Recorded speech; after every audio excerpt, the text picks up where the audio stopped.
Good morning, students. So today we are going to start with a very important topic, and that topic is code generation using DAG. Okay.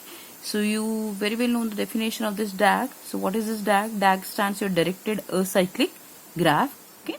So the directed acyclic graph means it's a optimized version of your syntax tree. Okay. If you have any kind of repetitive statement, then there is no need to create a separate node for that thing. Okay. If it is already created, you can directly point out that node again in the concept of DAG.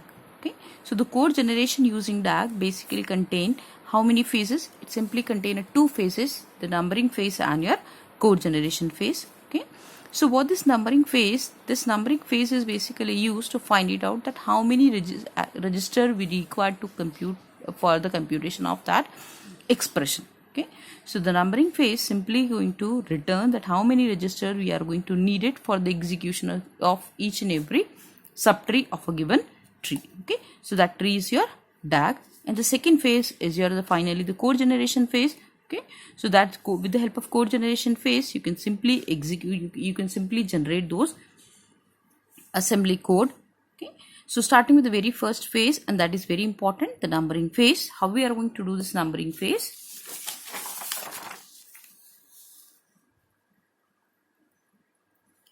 So what this numbering phase is saying, now you already have a DAG. Okay, so what we are going to do, we are always going to start with a leaf node. Okay, we are always going to start with a leaf node, and we are simply going to assign 1 or 0 to the each and every leaf node. Why is it so? That is 1 or 0. It's a DAG, so obviously that contain how many number of the nodes? 2 nodes. So what we are going to assign 1 or 0. Why we are using this 1 or 0 to the node? That 1 or 0 means, let's say here is a leaf node. Here what we are going to put? We are going to put some kind of operator. Here the operand 1 and here the operand 2. So if you want to execute this operator, means like A plus B. So first we are going to transfer that content into some register. Okay, so that's why we require one register, and the same register we can use for the computation purpose. Okay, keep the data is present in that register. So what we are going to put here, 1, we require one register for the transfer of that content into a register, and the same register we can use for the computation of this one.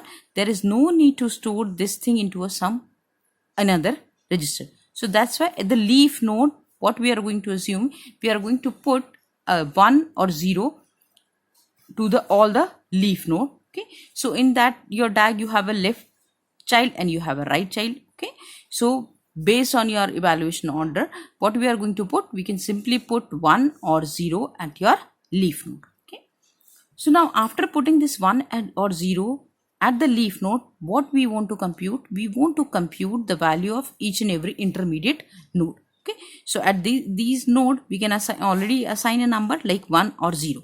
Now we want to find out the number at intermediate nodes or root node. Okay, so that is at the intermediate node. What we are going to check it out?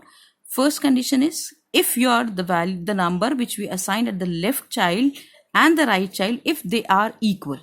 Okay, if the number that we assign, let's say the number is your L and here the number is your R.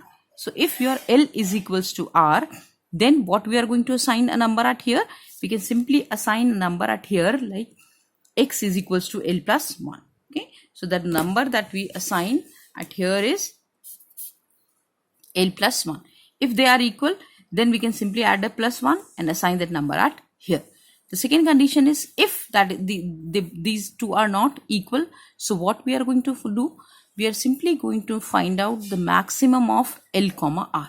Okay, max of, if they are not equal, then find out the maximum of L comma R. Then whatever the maximum value we find it out, we can simply assign that maximum value at this X. Okay, so the X is equals to max of L comma R.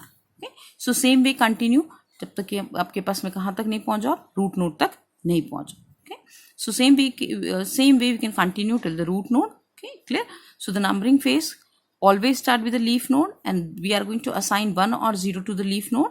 Okay, then after the computation of this leaf node, what we are going to find out the number? We are going to find out the number to this node, intermediate node. And how we are going to find it out? The conditions are if your L the numbers L and R, if they are equal, then we can simply add a +1 and assign that number at here.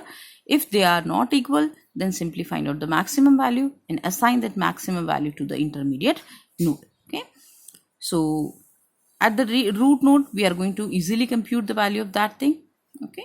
So each and every number we assign to the different node, that simply tell that how many registers you want to use for the execution of that subtree. Fine. So take an example. Let's say we have statement a minus b plus bracket c plus d plus e into f. Okay. So you can easily construct your syntax tree or a DAG. So obviously for this example, the DAG and your syntax tree, they both are same. So for this one, we can construct, this is your syntax tree. Okay. So what we are going to assign, so at the leaf node we have a b c d and e and f. Obviously at the intermediate node we have a operator must be there. Okay. So at the leaf node, initially what we are going to simply assign 1 0 1 0 1 and 0. Okay. So with the help of this one, we can simply assign at the leaf node 1 and 0. Okay. So now compute the value at here, that what is the value of intermediate node, what number we are going to assign to this node. We have 1 and 0. Okay. It means they are not equal. They are not equal. Here we have 1, here we have 0. So what we are going to do? Find out the maximum of 1 comma 0. So the maximum of 1 comma 0 is 1. So that number we are going to assign at here 1. Same as is for this one, 1 and 0. Find out the maximum of this one. Here we have 1. Okay. Then we have a 1 and 0. Here the maximum, this one is your 1.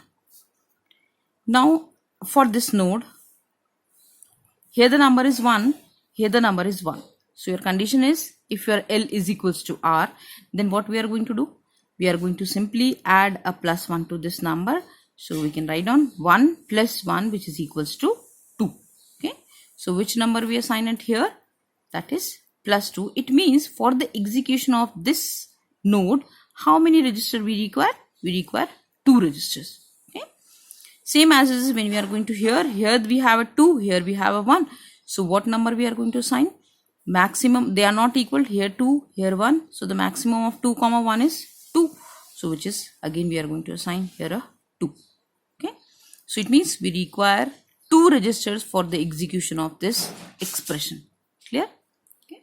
So starting again, we are going to give a brief of this one, that is numbering phase. Numbering phase always start from the 1 and 0. So at the leaf node we assign a 1 comma 0. At the intermediate node, if they are equal, then what we are going to do, we can do a +1, else find out the maximum of this one. So here we have a 1 0. So here we assign a maximum this one, 1 1 0, we can assign a 1 1 0, we can assign a 1. And here if they are equal, then simply add a +1 is 2. Here we have a 1 2. So to find out the maximum of 2 comma 1, which is a 2. Okay. Clear? So that's a very important one, numbering phase. So with the help of numbering phase, with the help of this numbering phase, you can easily find it out that how many register you require for the expression of this one. And after that, we can put these 2 registers into your stack, and we are going to solve a next phase. The next phase is known as your code generation phase.